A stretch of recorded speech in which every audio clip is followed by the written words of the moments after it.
What if the fastest way to bring a country to its knees isn't bombing its army, but bombing the roads its army and everyone else depends on? Right now, that is exactly what is happening inside Iran, and almost nobody is explaining it the right way. Before we go any further, hit that like button, subscribe if this is your first time here, and send this to one person who still thinks this war is only about missiles, because it stopped being only about missiles a while ago. For months, this conflict followed a familiar rhythm. Iran would do something aggressive near the Strait of Hormuz, and the United States would respond by hitting military targets, missile depots, radar stations, naval boats. That was the pattern everyone got used to. Strike, respond, repeat. It felt almost predictable, like both sides were following an unwritten script. Then the target list changed, and once you understand what changed, you start to see this war has entered a completely different phase. Reports coming out of southern Iran describe American strikes hitting bridges across Hormozgan province, the region that connects the port city of Bandar Abbas to the rest of the country. Iranian state media reported that several bridges were damaged, including one still under construction. A railway junction just outside Bandar Abbas was also hit, cutting a major freight link between Iran's largest commercial port and the national rail network. On top of that, a naval control tower at a deep water port on Iran's southeastern coast in Chabahar was reportedly destroyed, a facility that gave Iran a rare route to open ocean. Trade that did not depend on the Strait of Hormuz at all. Sit with that for a second. This is not one bridge. This is not one power line. This is a coordinated campaign against the physical connections that let a country move people, goods, fuel, and military supplies from one place to another. When you take that away, you're not simply weakening an army. You are trying to freeze an entire nation in place, and it did not stop at transportation. Iranian officials said American strikes also hit infrastructure near Bandar Abbas, and that power lines across the city and surrounding areas went down with it. Local reports described widespread travel disruption as train lines were damaged. Think about how strange it is for a government to face this kind of pressure in the middle of summer, its own transportation and power networks straining under the weight of a war it is fighting, whether by choice or by necessity, depending on who you ask. This part of the story rarely makes the loudest headlines, but it might be the part that decides how this entire conflict actually ends. Kuwait reported that one of its own power and desalination facilities was damaged in a retaliatory Iranian strike during the same stretch of fighting. A clear reminder that once infrastructure enters a war's target list, the effects rarely stay contained inside the two countries that started it. Millions of people across the wider Gulf region depend on desalination for drinking water, and many of those facilities sit well within range of the weapons already in play in this conflict, which means the infrastructure war happening inside Iran is only one piece of a much larger, much more fragile regional picture. Let's rewind for a moment and understand exactly why this particular shift matters so much. Early in almost any modern conflict, military planners go after what threatens them right now, a missile that could launch today, a radar system actively tracking aircraft, a warship that could strike a tanker tomorrow. Those targets are urgent, visible, and immediate. Bridges and power plants are fundamentally different. They are not an active threat, sitting somewhere ready to fire. They are the foundation everything else stands on. Hitting that foundation is not about winning today's battle. It is about making sure the other side cannot keep fighting next month or rebuilding next year. That is precisely why an infrastructure campaign like this one tends to show up later in a war, not at the very start. You need time. You need to understand which bridge is actually the bottleneck, not just which one looks significant on a map. You need to know which power line feeds a military facility and which one feeds a hospital or an apartment block. That kind of detailed understanding does not come from a single satellite photo. It comes from months of watching how a country's supply chains actually function, day after day, shipment after shipment. The fact that these strikes are this specific, this early into the summer, tells you the planning for this exact phase began long before the first bomb ever dropped.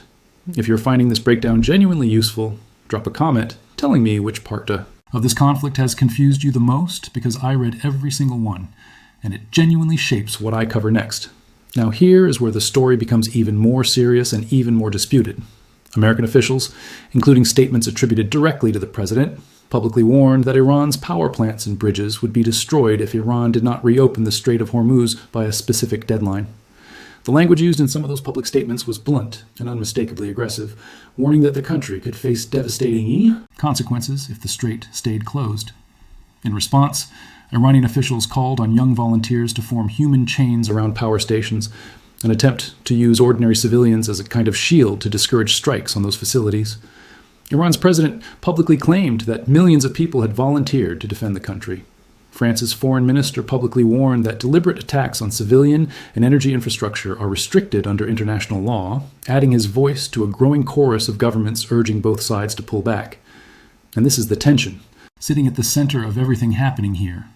One side argues these targets are legitimate military and economic pressure points, tied directly to Iran's ability to supply its forces and keep its economy functioning. The other side argues that hitting bridges, water infrastructure, and power lines crosses into territory that risks ordinary families, not just soldiers. Both of those things can genuinely be true at the same time in the same war. That is exactly what makes this phase so difficult to watch and so important to actually understand rather than simply react to whichever headline appears first on your phone. Let's talk about why bridges and rail lines specifically matter so much to a country like Iran. Because on the surface, it might not seem obvious. Iran has spent years under heavy international sanctions. Its access to normal international banking, shipping insurance, and foreign investment has been severely restricted for a long time. When official financial channels get cut off, physical routes become one of the last reliable ways a country can still move goods in and out without every transaction being tracked and scrutinized by the outside world. A rail line running toward Central Asia is not simply useful for passenger trains. It functions as a genuine trade corridor, one of the few remaining ways Iran can connect to partners further east without routing everything through the same contested waters everyone is already watching closely. So, when American strikes reportedly hit rail infrastructure and bridges feeding that northern and eastern network, alongside strikes on the southern port and its control tower, you are watching two different escape routes get squeezed at nearly the same time. The southern route through Bandar Abbas and Chabahar, and the northern route by rail, both under pressure, both considerably harder to use. That is not random.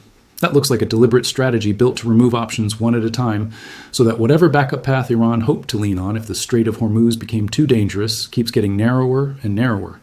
And then there is the deep waterport itself. Iranian state media reported that the naval control tower at that southeastern port was completely destroyed, with footage circulated publicly showing the structure coming down. That port mattered enormously because it gave Iran a route to open ocean trade that entirely bypassed the strait. It functioned, in a sense, as a backup plan, a pressure release valve. Once the tower managing that harbor's traffic goes offline, that valve stops working the way it used to, and every ship attempting to use that route becomes considerably harder to track, coordinate, or protect. Here's a part of this story that deserves real, direct attention because it is easy to lose inside strategic analysis. People have died in these strikes. Iranian state media reported that strikes on bridges in Hormozgan province killed several people, with dozens more wounded. A railway bridge strike near Kashan reportedly killed 2 people and injured several more. An earlier wave of strikes on a major bridge outside Tehran, described as one of the tallest in the region, reportedly killed close to a dozen people, some of them civilians, who had gathered underneath the structure at the time. It is worth pausing on how quickly this human dimension can get lost in a broader strategic conversation. When analysts talk about degrading logistics networks or squeezing supply corridors, that language, while accurate in a technical sense, can quietly erase the fact that a targeted railway bridge is also somewhere people cross every single day on their way to work, to school, to visit family. A bridge under construction is also a construction crew's workplace. A control tower at a port is also a building where ordinary employees show up for their shift, unaware that a decision made thousands of miles away has already marked their workplace for destruction. None of this changes the military logic behind these choices, but it does mean the human toll deserves to be named clearly rather than folded quietly into a paragraph about strategy and left there. These are not simply data points on a strategic map. These are families, workers, and entire communities living directly underneath the story we are discussing here today. It is possible and honestly necessary to hold two things in your mind at the same time while following a conflict like this one. You can understand the military logic behind why a particular target was chosen, and you can also recognize that every single one of these strikes carries a genuine human cost that does not simply disappear once the news cycle moves on to whatever comes next. So why would any government choose to escalate toward this specific kind of target, fully aware of the human and political cost that comes attached to it? Because the underlying message here is not aimed only at soldiers. It is aimed at the people inside a government who care about the economy staying afloat, the lights staying on, and public patience holding together under strain. A missile depot that gets destroyed can be rebuilt or worked around relatively quickly if the money and materials genuinely exist to do it. A bridge, a rail line, or a power plant takes far longer to repair, and it requires real engineering resources that a country under heavy sanctions may simply not have readily available. That is a fundamentally different kind of pressure. It does not end a war in one dramatic, decisive strike. It grinds, slowly and steadily over time.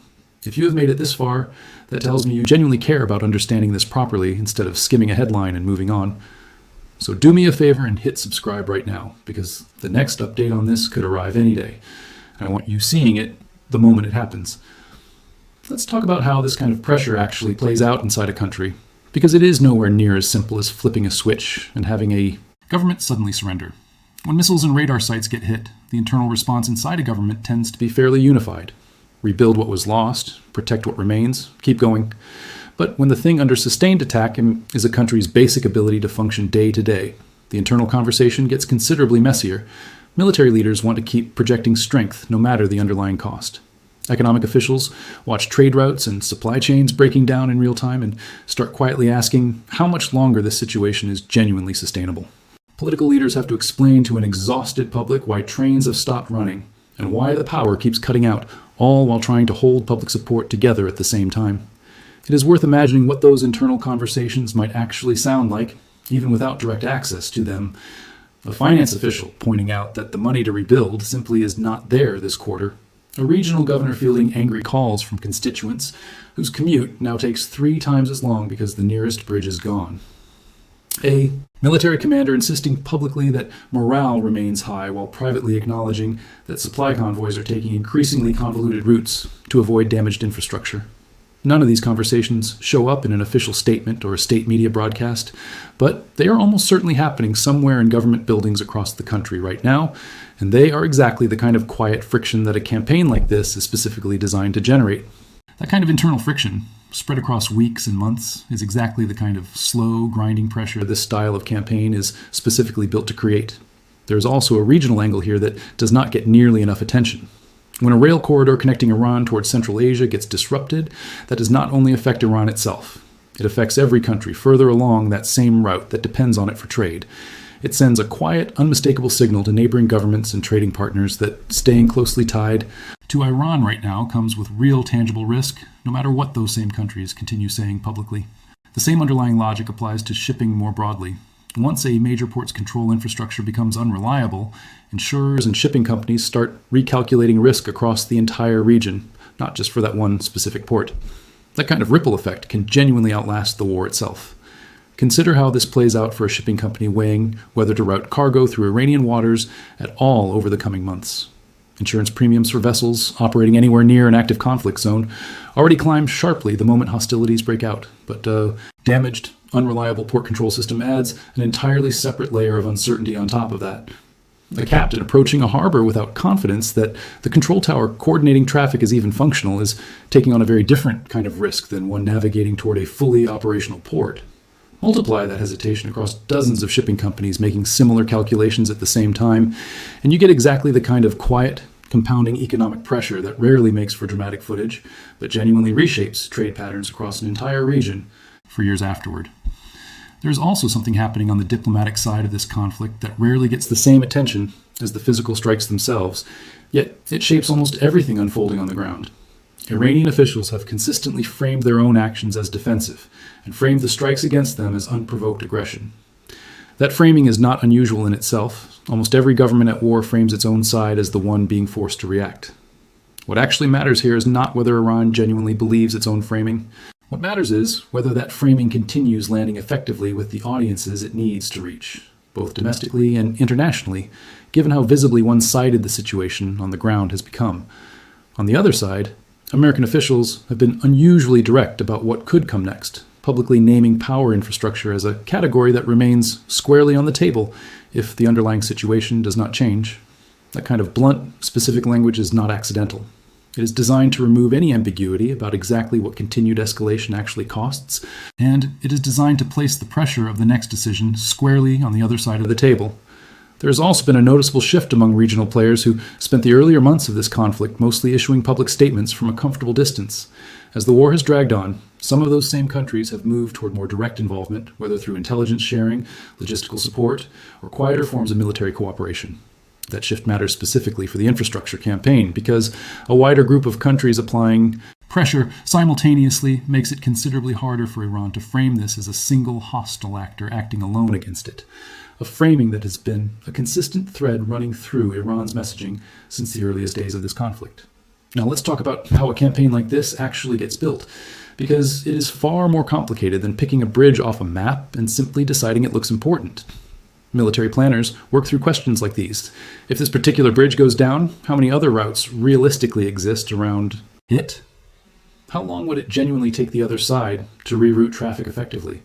What kind of industries or military functions actually depend on this specific corridor? How many ordinary civilians live nearby, compared to how concentrated the military and industrial value of the target really is? That is a fundamentally different kind of targeting exercise than simply finding a missile launcher sitting out in the open desert. And it requires a level of economic and logistical intelligence most people would not typically associate with a bombing campaign at all. That is also why these particular strikes tend to rely heavily on long-range precision weapons, rather than close-range attacks. Cruise missiles launched from aircraft, ships, or bombers, positioned well outside the range of what remains of Iran's air defenses, allow a single mission to hit several infrastructure targets in one coordinated pass, without repeatedly sending pilots directly into contested airspace. Combine that with the extensive satellite and surveillance work needed to confirm exactly which section of a bridge or which part of a power facility genuinely needs to be struck, and you start to understand why a campaign like this takes real, extensive planning time, even though the actual strikes themselves might only last a single night. There's also a historical thread worth pulling on here, because targeting a country's infrastructure is genuinely not a new idea in warfare. Older conflicts use the same basic strategy, but with far less precision, wide-area bombing campaigns that damaged entire power. Grids and transportation networks causing massive civilian disruption alongside whatever military effect they ultimately achieved. Those older campaigns often struggled to actually shift a government's decisions because the damage did not always connect directly to anything that government's leadership personally depended on. Precision changes that entire equation. Modern targeting, at least in theory, allows a military to aim specifically at the infrastructure a regime's military and industrial base genuinely relies on, while trying to leave enough of the broader civilian network intact to avoid the kind of humanitarian catastrophe that tends to backfire badly on the international stage, and can actually strengthen public support for the government under attack, rather than weakening it. That is a genuinely difficult balance to get right. And based on the casualty reports coming out of Iran throughout this campaign, it is clear that balance is not always held. Bridges packed with people underneath them at exactly the wrong moment. Railway stations hit during active operating hours. These are not abstract strategic outcomes discussed in a briefing room somewhere far away. They are the direct human weight of targeting decisions made by people who will likely never meet the individuals actually living underneath the consequences of those decisions. This tension between precision and consequence is not unique to this particular conflict, but it takes on a specific shape here because of how visible the reporting has been. Verified footage, satellite imagery cross-checked by independent outlets, casualty figures reported by state media and cross-referenced by international journalists. All of it means this campaign is unfolding in far more public view than many infrastructure campaigns in earlier wars ever did. That visibility cuts both ways. It makes the human cost harder to hide or dismiss, but it also means every claim, every casualty figure, every damage assessment gets scrutinized in near real time by audiences far beyond the region itself, shaping international opinion in ways that move almost as quickly as the strikes themselves. So where does all of this leave the wider war? Iran has been leaning on a handful of key pillars throughout this entire conflict. Control over the Strait of Hormuz as genuine leverage, an alternate ocean route through its southeastern port to work around pressure building in the strait itself, a physical supply corridor by rail that keeps sanctions from becoming entirely total, even while the country remains largely cut off from the mainstream international financial system. This latest wave of strikes goes directly after the second and third of those pillars, the southern port and its control infrastructure, and the rail corridor, along with the bridges feeding it. That is not incidental, that looks entirely deliberate. And the explicit public threats toward power plants add a fourth kind of pressure entirely, aimed less at movement and supply, and more at whether the country can simply keep functioning as a modern state in the near term at all. If you're still with me here, you clearly want the full, complete picture rather than the surface-level version most coverage settles for. So go ahead and share this with someone who has been trying to follow this war through scattered headlines and hasn't gotten a breakdown quite like this one yet. It genuinely helps, more than you might think. It is worth pausing here on one more thing that connects all of this together, and that is the diplomatic framework technically still supposed to be governing parts of this conflict. Officials on multiple sides have kept referencing earlier agreements and understandings about safe passage through contested waters, even as actions on the ground have repeatedly moved well past whatever those documents were originally meant to guarantee. That tells you something genuinely important about how formal agreements tend to function once a war reaches this particular stage. They stop acting as hard enforceable limits and start functioning more like a shared vocabulary both sides continue using to describe a situation that has already moved well beyond what either side originally signed up for. Let's zoom out for a moment and think about what history actually tells us about pressure campaigns like this one. Sanctions, regimes, and infrastructure campaigns rarely produce one dramatic breaking point, where everything suddenly changes overnight. Instead, they tend to produce a slow, steady buildup of cost that becomes harder and harder to manage quietly, until it eventually forces some kind of shift in behavior that can look sudden from the outside, even though it was actually building for a long time beneath the surface. Whether that is genuinely the direction this conflict is heading remains honestly uncertain, and anyone claiming total certainty either way is likely oversimplifying a genuinely complicated situation. But the target selection in this latest phase strongly suggests that kind of slow, grinding pressure is exactly what is being applied here, quite deliberately. There's also a financial layer to all of this that rarely receives enough attention. Every bridge that needs rebuilding, every rail line that needs restoring, every power plant that needs repairing costs real money, and it costs that money at a moment when Iran's access to normal international financing is already severely limited by years of accumulated sanctions. Under normal circumstances, a country facing this level of infrastructure damage would lean heavily on foreign loans, outside contractors, and imported materials to rebuild relatively quickly. Under the current sanctions environment, most of those paths are either closed entirely or heavily restricted, which means whatever rebuilding does happen has to be paid for and carried out using domestic resources that are already stretched thin by the broader cost of fighting this war across multiple fronts simultaneously.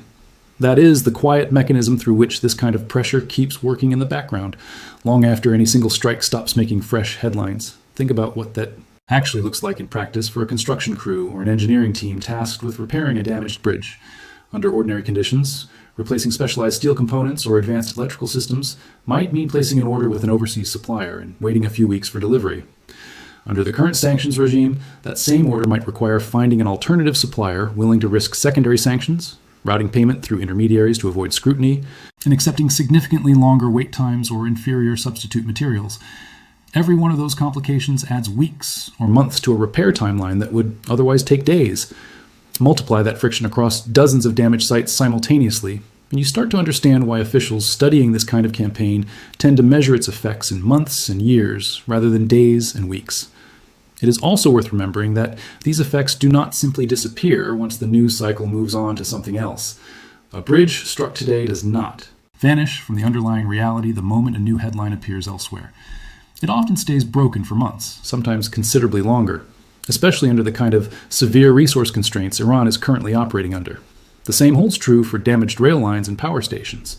These are not targets with a quick recovery timeline, the way a destroyed missile launcher might be if the supply chain to build another one still functions somewhere. Bridges and power infrastructure require real time, real materials, and real engineering capacity to rebuild properly, all of which remain in genuinely short supply for a country under this much sustained economic strain. So here is the real question worth sitting with as this conflict continues developing. How much of this particular kind of pressure can a government actually absorb before its own decisions genuinely start to change? Not the decisions it announces publicly for the cameras, but the ones happening quietly behind closed doors, where economic officials, military leaders, and political figures are all pulling in slightly different directions, because the ground underneath the entire country keeps visibly shifting beneath them.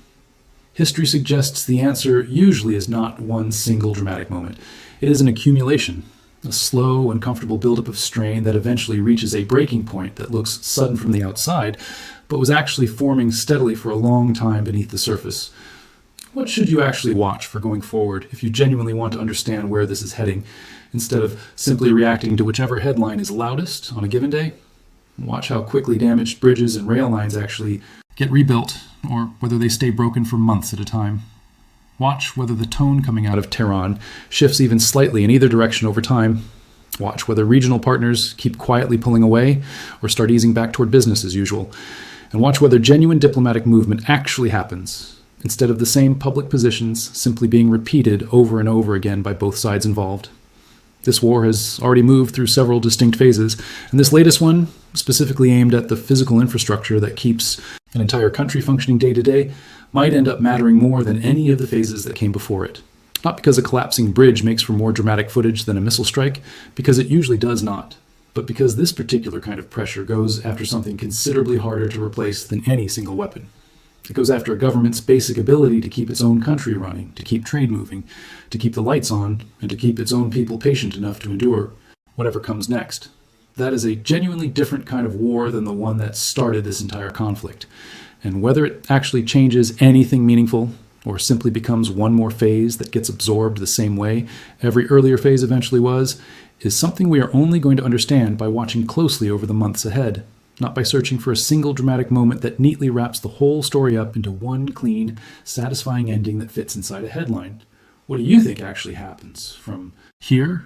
Does this kind of sustained pressure on bridges, rail lines, and power plants genuinely change the underlying calculation inside Iran?